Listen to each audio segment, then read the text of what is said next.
అని వాళ్ళు చెప్పే సమాధానం ఏంటి తెలుసండి? ఏంటి? ఇంకెవరు? సాతాను. అంటే యేసు తన శిష్యులను పంపిస్తే వాళ్ళని ఆటంకపరచగలిగేవాడు, తుఫాను తెచ్చి వాళ్ళని ఇబ్బంది పెట్టి మరణ భయంలో తోసేసేవాడు సాతాను అని క్రైస్తవులు చెప్పడానికి కారణం ఏంటంటే, క్రైస్తవులు సిద్ధాంతం నేర్చుకోరు. చర్చిల్లో సిద్ధాంతం అంటే డాక్ట్రిన్, థియాలజీ. వాళ్ళు ఏం చేస్తారో తెలుసా? ఎక్కడ మంచి పాటలు ఉంటాయో ఆ పాటలే చర్చ అనుకుంటారు. వాళ్ళకి పాట తప్ప సిద్ధాంతం సత్యం తెలియదు. అలాంటి పాటలు పాడే చర్చలకు మీరు వెళ్ళకూడదు. ఈ మాట చెప్తే కొంతమంది ఒళ్ళు మండుద్ది. నేనేదో అసూయతో మా చర్చకు వచ్చేయండి అని చెప్పట్లా.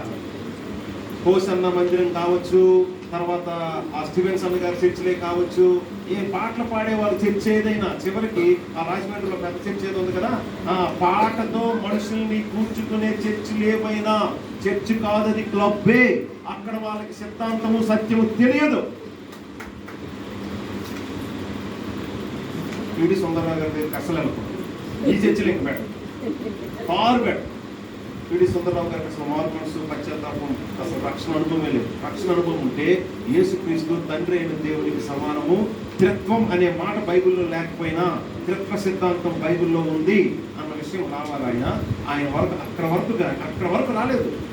పిడి సుందరరావు గారే కాదు, చర్చ్ ఆఫ్ క్రైస్ట్కి చెందిన వాళ్ళు, ఆ బోధకులు, ఆ సుందరరావు గారి దగ్గర తయారైన చాలా మంది శిష్యులు జన్మ పాపం లేదంటారు, యేసుక్రీస్తు దేవుడు కాదంటారు, తండ్రికి సమానమైన దేవుడు కాదంటారు. త్రిత్వం అంటే త్రియేక దేవుడు అనే మాటను ఒప్పుకోరు.